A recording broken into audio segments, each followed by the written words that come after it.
bon, même si on a eu une réaction bien tardive et qui aurait pu nous permettre de ramener un point un petit peu inespéré, arraché, au courage, avec la rentrée de Benjamin qui a changé le visage de notre équipe en un quart d'heure. Mais c'était bien insuffisant auparavant. Voilà, c'était un petit peu miraculeux d'arriver à égalité à la mi-temps, puisque je crois qu'on marque sur notre première frappe cadrée, un superbe but d'ailleurs. Et puis les Chamois auraient pu marquer bien avant cette 45e minute, mais bon, décidément, on prend un but à la toute dernière minute de la première mi-temps, et puis très tardivement encore en deuxième, après avoir fait peut-être le plus dur. Donc voilà, c'est une déception, mais la déception au-delà du résultat, c'est surtout la qualité de notre match, quoi. Pendant 1h10, c'était vraiment très moyen. Très moyen, on a eu des difficultés un petit peu dans tous les domaines. On n'a pas très bien défendu, on se retrouve à 10, parce que bon, on perd beaucoup de duels, beaucoup de 1 contre 1, on se fait souvent dribbler. Donc on a souffert ce soir devant une équipe niortaise joueuse et qui finalement a montré que malgré l'enchaînement de matchs, avait au moins autant de gaz, autant de jus que la nôtre. Donc voilà, faut accepter le résultat et être meilleur pour pouvoir espérer autre chose. C'est un peu un scénario qui se répète. Chaque fois que vous êtes deuxième, chaque fois, eh bien, il y a un coup d'arrêt qui... Non, je crois pas. Non, parce qu'il y a un moment, on a été deuxième, puis on a été premier, avec 3 points d'avance, et après, c'est à Brest qu'on a perdu. Non, ça n'a rien à voir avec le classement. Aucun rapport. Par rapport à Lens, notamment. Mais cette équipe nous a posé beaucoup de problèmes par rapport à la percussion sur les côtés, au dédoublement de leurs latéraux, qui ont été... très bon en première mi-temps par rapport au plongé de Jimmy Roy et ses déplacements permanents sur le front de l'attaque. Là, on a eu du mal à gérer ça. Donc voilà, on a été dominé, je vous dis, par pas meilleur que nous ce soir pendant au moins 1h15. Après, je vous dis, ce qui est paradoxal, c'est que dans le dernier quart d'heure, à partir de la rentrée de Benjamin Nivet à 10 contre 11, là, on reprend le match en main et on a le sentiment qu'on a eu même beaucoup de situations pour marquer. Et on aurait même pu marquer après le 3e but niortais. Alors, logiquement, chez eux, il y a un peu de panique, un peu de nervosité. Je viens de m'en expliquer avec M. Lavis. Bon, il m'a expliqué que c'est la nouvelle règle. Il n'y a plus de double peine quand un dernier défenseur provoque un pénalty. On ne lui met plus rouge. Donc à Ndiaye qui fait une faute à 20 mètres sur le côté gauche de la surface, il prend le carton rouge. Par contre, nous, faute en situation de dernier défenseur, penalty et carton jaune. Bon, là aussi, je trouve ça un peu dans la décision pas trop équitable, mais bon, c'est peut-être qu'à 10 contre 10, ils ont égalisé aussi, on n'en sait rien. Alors ça a été, je pense, l'une de nos meilleures premières mi-temps depuis le début de la saison. Il y a celle de Brest et puis il y a eu ces 45 premières minutes, je dirais presque cette première heure où je nous ai trouvé très très bon dans la maîtrise, dans le rythme qu'on a su mettre, dans la faculté à se retrouver sur la défense adverse. Donc voilà, c'est pour moi un très gros match qui a été réalisé de la part de mon groupe. J'étais très agacé d'être mené 1-0 parce qu'on avait non seulement la main mise sur le match, on avait les occasions, on a touché quand même 2 fois les montants. Voilà, l'adversaire a su être très très efficace et heureusement on a égalisé juste avant de rentrer au vestiaire. Voilà, après, ça a été une fin de rencontre une nouvelle fois très très folle. Après le scénario qu'on a tous vécu contre Bourg-Péronas. Voilà, c'est bien. Ce sont des matchs haletants. On peut encore revoir tout le caractère, toute l'envie de mes joueurs. Ça ne trompe pas quand tu es capable comme ça de vivre des fins de rencontre comme on les vit depuis quelques temps.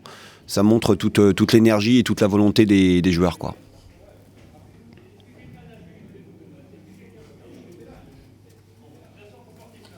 On a vu une équipe qui pressait ou d'entrée, qui cherchait le ballon, qui a cherché à occuper le terrain très haut. Ouais. C'est pas tous les matchs qu'on voit ça. Ouais, parce que c'est compliqué à mettre en place, mais c'est vrai qu'on savait qu'on pouvait pas laisser beaucoup de temps et beaucoup d'espace à cette équipe de 3. Donc voilà, comme d'habitude, à partir du moment où tu veux les priver de ballon, plus t'es haut, mieux c'est. Voilà, c'est ce que les joueurs ont su faire. C'est pas simple, mais en tout cas, je trouve que ils l'ont fait pendant 90 minutes, cette faculté à aller très haut, à aller agresser le porteur en permanence, à avancer. Et voilà, et au fur et à mesure, on a récupéré les ballons du coup en avançant, ce qui fait que les transitions étaient beaucoup plus simples. Et du coup, on s'est projeté très rapidement vers l'avant. Donc c'est pour ça qu'il y a eu finalement énormément de situations dans les 25 derniers mètres. Voilà, et c'est pas illogique qu'on marque 3 buts une nouvelle fois ce soir. On a vu une équipe de Niort très portée vers l'avant, encore une nouvelle fois, parce que la récupération était haute et très bonne collectivement. Donc c'est bien, on continue, c'est ce que je disais il y a 15 jours, on continue à monter quelques marches. Il y a eu un échec il y a 3 jours à Nîmes. J'avais dit que le score était extrêmement lourd et les joueurs ont su prouver que finalement on a été dans la continuité sans s'agacer. Et ils ont montré du caractère après cette défaite. Et puis on est reparti de l'avant. Donc grand coup de chapeau à mes joueurs, quoi. Voilà, c'est un groupe. C'est un groupe que j'aime entraîner parce qu'on est sur la même longueur d'onde par rapport au caractère qu'on doit avoir, par rapport à cette envie. C'est des joueurs qui trichent pas. Je rappelle quand même qu'on a enchaîné 5 matchs en 13 jours et de les voir comme ça au bout du 5e match donner autant, avoir autant d'énergie, sincèrement je trouve que c'est remarquable.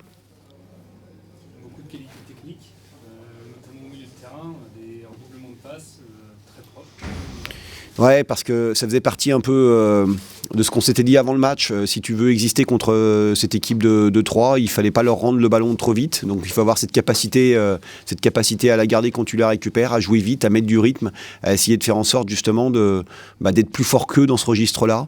Et je trouve qu'on a grandi entre le match aller où même si on avait arraché entre guillemets le point du match nul parce que l'adversaire était à ce moment-là plus fort que nous dans la maîtrise. Je trouve que le groupe a énormément grandi par rapport à ça.